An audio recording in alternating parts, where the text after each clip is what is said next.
Ito ay rated SPG, striktong patnubay at gabay ng magulang ang kailangan.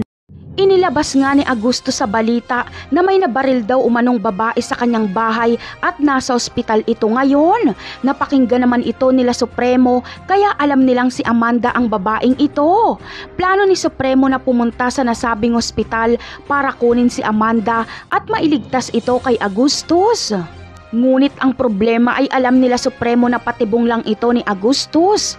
Ngunit ginamit lang ni Augustus si Amanda para si Premo na mismo ang lumapit sa kanya. Pero dahil desperado si Premo ay gagawin niya pa rin kahit delikado. Kailangan niya lang itong pagplanuhan ng mabuti. Sa kabilang banda naman ay wala ngang magagawa si Tanggol kundi sundin si Espinas na gawin siyang assassin. Tinakot kasi siya nito. Kapag hindi siya sumunod ay may gagawing masama sa kanila si Espinas. Lalo pat hawak ngayon ni Espinas ang buhay ng mga kaibigan ni Tanggol. Lahat sila ay nag-aagaw buhay sa ospital.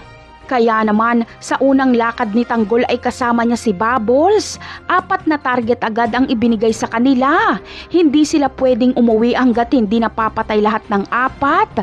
Si Congressman Sibilya ang pinaka-importante dito dahil ayon kay Espinas ay hindi na ito dapat abutan ng gabi. Ganun pa man ay malinis at mabilis na matatapos nila Tanggol ang kanilang trabaho.